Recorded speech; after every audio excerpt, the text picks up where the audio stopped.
¿Cómo podemos estar seguros de nuestra identidad como cristianos? Vamos a hablar un poquito sobre ese tema en este video.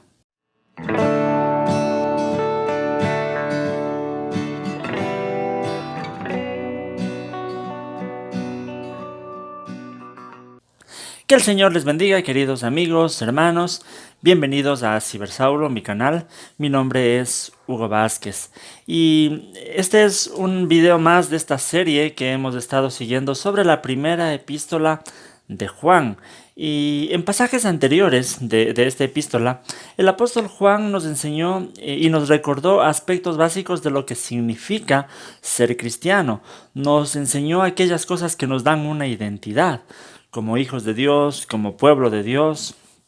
Pero ahora debemos estar conscientes de que esa identidad que tenemos nos marca con una forma de ser, con una forma de vivir, nos obliga a llevar ciertos límites en cuanto a las cosas que el mundo nos ofrece y de esa manera estar seguros de cuál es nuestra identidad como cristianos. En el siguiente pasaje que vamos a estudiar, el apóstol Juan nos recuerda precisamente cuál es nuestra identidad y cuáles son aquellas cosas con las que tenemos que tener cuidado como cristianos. Vamos a leer primera de Juan capítulo 2, los versículos desde el 12 hasta el 17. Dice el apóstol Juan: les escribo a ustedes, queridos hijos, porque sus pecados han sido perdonados por el nombre de Cristo. Les escribo a ustedes, padres, porque han conocido al que es desde el principio. Les escribo a ustedes, jóvenes, porque han venido al maligno. Les escribo a ustedes, queridos hijos, porque han conocido al Padre. Les he escrito a ustedes, padres, porque han conocido al que es desde el principio. Les he escrito a ustedes, jóvenes, porque son fuertes y la palabra de Dios permanece en ustedes y han vencido al maligno. No amen al mundo ni nada de lo que hay en él. Si alguien ama al mundo, no tiene el amor del Padre, porque nada de lo que está en el mundo, los malos deseos del cuerpo, la codicia de los ojos y la arrogancia de la vida, proviene del Padre, sino del mundo. El mundo se acaba con sus malos deseos, pero el que hace la voluntad de Dios permanece para siempre. En este pasaje vamos a ver algunas cosas, tres cosas específicamente acerca de nuestra identidad. Y lo primero es que tenemos que recordar quiénes somos. En los primeros versículos de esta porción, el apóstol Juan se dirige a diferentes grupos dentro de su comunidad, especialmente haciendo diferencias entre adultos y jóvenes. Pero en definitiva lo que hacen estos textos es recordarles lo que ya ha enseñado hasta ese momento y dejar en ellos la identidad que tenemos como cristianos. Primero, el apóstol Juan habla a los cristianos en general y dice: les escribo a ustedes, queridos hijos, porque sus pecados han sido perdonados por el nombre de Cristo. Recordemos que la expresión queridos hijos es una expresión de cariño con la que Juan se dirige a sus lectores. Y aquí les recuerda que lo más importante es que sus pecados han sido perdonados por el nombre de Cristo. Y eso es lo que primero tiene que marcar nuestra identidad. Recordar cada día que hemos sido salvados por Jesús, por su obra en la cruz, y recordar que por eso es que somos cristianos. Eso es lo que va marcando nuestra identidad. Luego Juan pasa a dirigirse a los padres y dice: les escribo a ustedes, padres, porque han conocido al que es desde el principio. En este versículo, en cambio, el énfasis de Juan es en que los adultos tenían el conocimiento correcto de Dios, el mismo que se repite más adelante en el verso 14. Dice: les he escrito a ustedes, padres, porque han conocido al que es desde el principio. Esto se puede aplicar a los adultos en edad, pero también a aquellos hermanos que son maduros espiritualmente, que han conocido a Dios por medio de su palabra. Esto nos enseña a no subestimar la experiencia tanto en edad como de conocimiento de los hermanos que son mayores a nosotros, tanto como digo biológicamente o espiritualmente, que es lo más importante. Y la característica de un cristiano maduro espiritual es el conocimiento que tiene de Dios, de su palabra, la experiencia, que es lo que se puede transmitir a los más jóvenes. Luego Juan se refiere a los jóvenes. En la parte B del versículo 13 dice: les escribo a ustedes jóvenes porque han vencido al maligno. Les he escrito a ustedes, queridos hijos, porque han conocido al Padre. La característica principal de los jóvenes que menciona Juan aquí es que han vencido al maligno. Como digo, esto se puede referir también a los jóvenes biológicamente, pero también a jóvenes espiritualmente, quienes por lo general la experiencia nos muestra que al inicio, cuando conocen a Jesús, tienen mucha fuerza, energía, pasión en su vida espiritual. Por eso en el versículo 14 dice: les he escrito a ustedes jóvenes porque son fuertes y la palabra de Dios permanece en ustedes y han vencido al maligno. Como digo, cuando una persona conoce a Jesús, es una característica, no siempre, pero es bastante común, que en ese momento tiene mucha pasión, mucha energía, ganas de hacer las cosas para Dios, tiene mucha fuerza para vencer incluso las tentaciones. Lastimosamente eso con el paso del tiempo se nos va perdiendo a veces y perdemos la pasión, el entusiasmo y empezamos a hacer las cosas como rutina, pero la idea aquí es que eso no debe pasar. Siempre tenemos que tener ese corazón, aunque sea el corazón de jóvenes, aunque nuestra edad vaya avanzando. Entonces, lo que Juan está mostrando aquí en estos versículos es que todos tenemos algo que aportar a la vida cristiana dentro de la iglesia, sean adultos, sean jóvenes, sean niños, etcétera. Debemos aprovechar las experiencias y las características y el conocimiento y la energía, las fuerzas de cada grupo, porque todos en la iglesia nos complementamos. Entonces, así el apóstol Juan nos recuerda quiénes somos y cuál es nuestra identidad en Cristo, de acuerdo a nuestras características. Pero como decía, nuestra identidad en Cristo nos obliga a establecer ciertos límites en nuestra forma de ser, en nuestros valores, en nuestra ética, en las cosas que hacemos. Y eso es lo segundo que vamos a ver, es precisamente establecer límites. En los versículos 15 y 16, el apóstol Juan usa una expresión que muchas veces es mal entendida y es la expresión mundo. Vamos a leer estos versículos. Dice: no amen al mundo ni nada de lo que hay en él. Si alguien ama al mundo, no tiene el amor del Padre, porque nada de lo que hay en el mundo, los malos deseos del cuerpo, la codicia de los ojos y la arrogancia de la vida proviene del Padre, sino del mundo. Como digo, esta expresión mundo a veces es mal entendida. En el versículo 15 dice: no amen al mundo ni nada de lo que hay en él. Debemos recordar que cuando en la Biblia muchas veces se usa el término mundo, en el Nuevo Testamento especialmente, no se refiere necesariamente a las personas que forman el mundo, ni a las cosas creadas, ni a la creación de Dios, ya que Dios ama a todas las personas y Él mismo fue quien creó todas las cosas. Entonces sería una contradicción si ahora nos piden no amar a las personas ni a su creación. Tampoco el texto quiere decir que todas las cosas que hace el mundo sean malas, sino más bien ese término mundo se usa muchas veces, Pablo, Juan, Santiago también lo usan, para referirse al pecado y a la maldad que se vive cuando se está lejos de la presencia de Dios, y a eso es a lo que no debemos amar, a ese sistema de pecado, a ese sistema de maldad, a ese sistema de valores que están en contra del reino de Dios. A eso es a lo que los cristianos no debemos amar.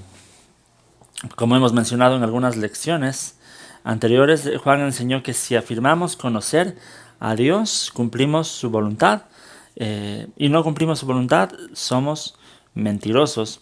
Aquí en cambio nos dice que si amamos al mundo es porque en realidad no hemos experimentado el amor de Dios. Por eso en el versículo 15 dice: no amen al mundo ni nada de lo que hay en él. Si alguien ama al mundo, no tiene el amor del Padre. Si amamos al mundo es porque en realidad no hemos experimentado el amor de Dios, no hemos experimentado lo que Dios en realidad quiere para nosotros y para nuestra vida.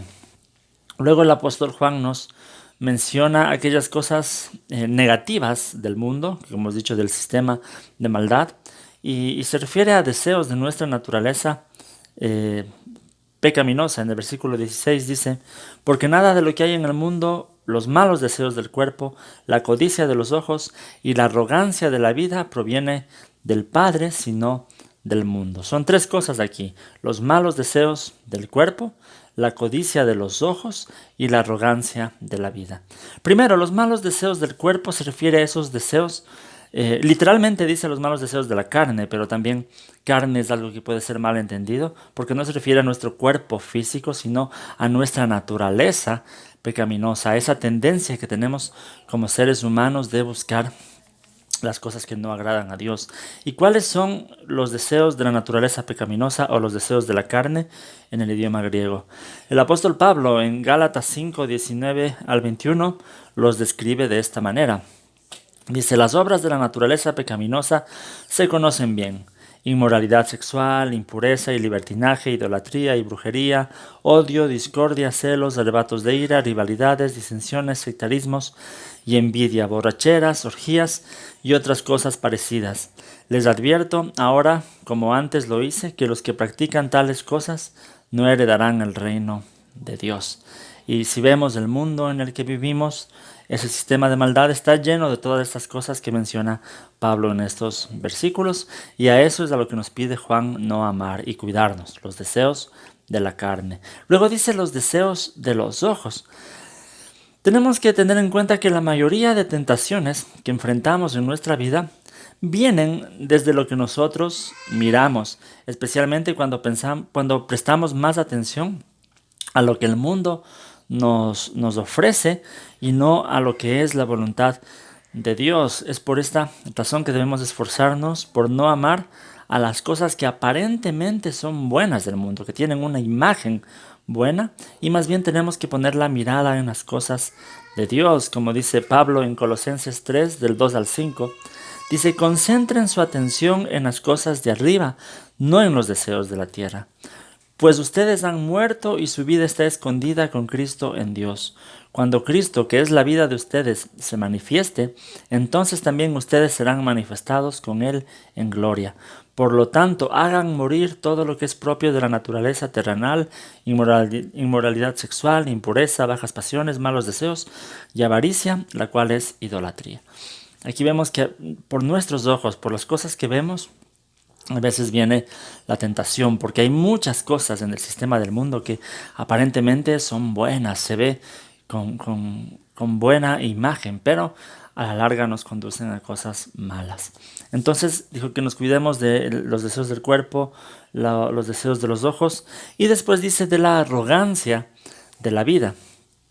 Lo último que menciona Juan es que no amemos a la arrogancia de la vida, y esto es muy importante, ya que en el mundo en donde nosotros vivimos muchas veces se concentra el éxito en la cantidad de dinero que tengamos, en la posición de autoridad que lleguemos a tener, etcétera, en el poder. En eso es lo que se enfoca el mundo. Pero en la palabra de Dios podemos ver que el orgullo siempre es algo que a Dios no le agrada.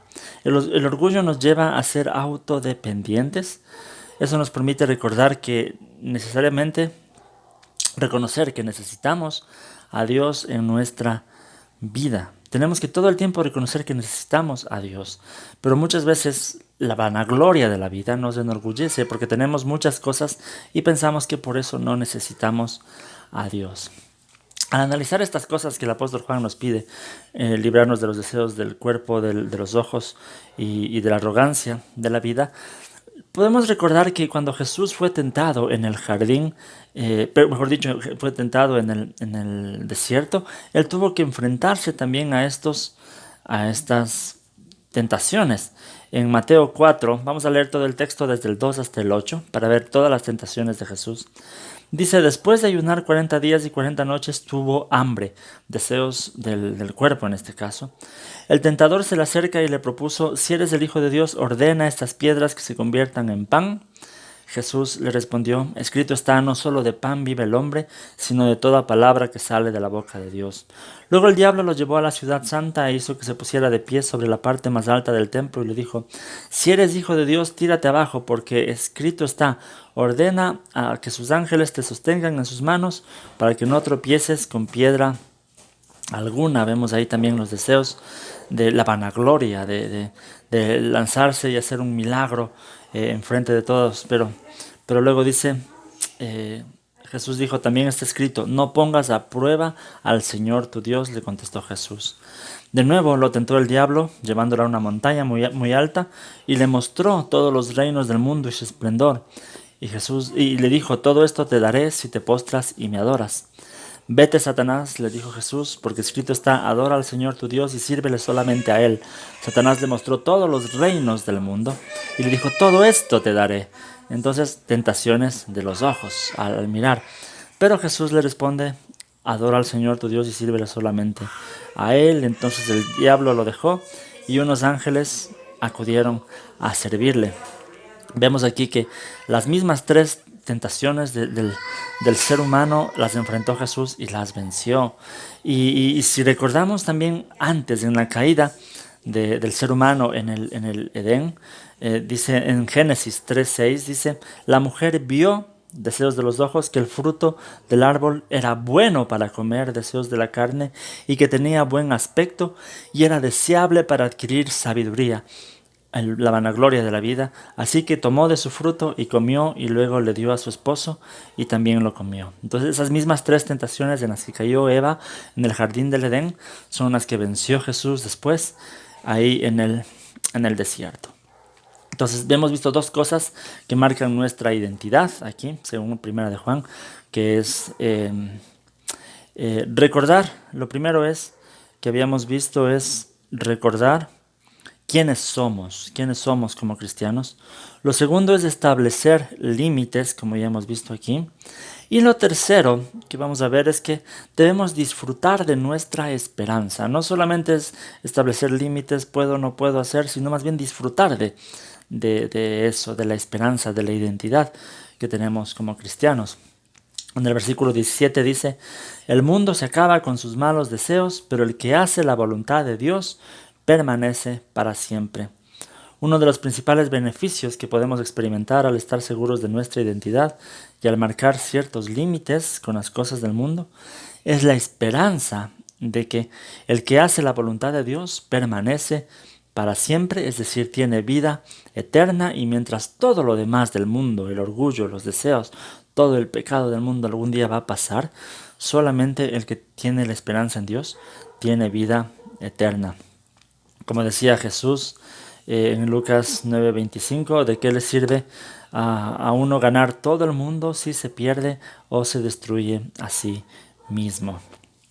Más bien nuestra esperanza debe estar entonces en las cosas del reino de Dios, porque éstas sí van a durar eternamente. Entonces, si bien es cierto, Dios nos salvó no por nuestras obras, sino por su gracia y misericordia, por medio de nuestra fe, pero esa salvación es también, no solamente para la eternidad, sino también es de las cosas del mundo, de las cosas que son contrarias a los valores del reino de Dios. Y es por medio de su Espíritu, es decir, es también por gracia que Él nos capacita para cada día amar más bien a Dios y dejar de amar el sistema del mundo y de la maldad.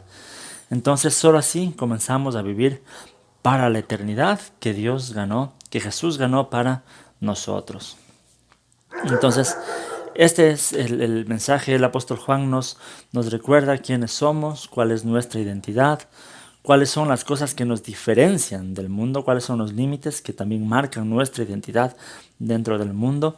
Y por esa razón nos recuerda a estar gozosos de nuestra identidad y gozosos de nuestra esperanza, de lo que lo que tenemos para el futuro, de que las cosas del mundo son pasajeras, pero si estamos en Jesús tenemos una eternidad con Él. Este es el mensaje que quería compartir con ustedes en este día. Les doy siempre gracias por estar pendiente de estos videos. Recuerden que ya tenemos algunos sobre esta serie de la primera epístola de Juan. Entonces les voy a dejar una tarjetita para que puedan revisar los videos anteriores. Hay otras series de videos en el canal, ya acabamos con la serie de Santiago, de Efesios, de otros temas tenemos muchas series, mensajes. Estamos haciendo un estudio más profundo de lo que es la epístola de los Romanos, que está basada en el librito Romanos verso por verso. Y a propósito de esto, les invito a mirar, ojear los libros que tengo escritos que están publicados en Amazon. También lo pueden ver desde la página web todoteos.com, que es también sobre Efesios, edificar la vida en Cristo, sobre Santiago, una fe que obra. Pronto saldrá el libro de la primera de Juan, de Romanos, que se llama Romanos verso por verso. Y si quieren colaborar, ayudar para seguir adelante predicando la palabra de Dios aquí en estos medios digitales, pueden adquirir cualquiera de estos libros que están a precios muy económicos. También pueden colaborarme compartiendo los videos, suscribiéndose al canal, dejándome comentarios. De esa manera YouTube hará que tengan más exposición estos videos. Yo les doy siempre las gracias por estar pendientes. Síganme en las redes sociales, tanto en el Facebook, en el Instagram, en Twitter también, aunque no lo uso tanto, pero más Facebook e Instagram, como Cibersaulo, pueden ver ahí. Tengo la cuenta del Ministerio Todoteos en Instagram, que también pueden seguir. Y eso, y la página web todoteos.com. Les voy a dejar unos 2 videos de sugerencia, como siempre, que les pueden gustar, cualquiera de estos. Les voy a dejar el enlace para que se suscriban al canal, solo denle clic ahí, se suscriben.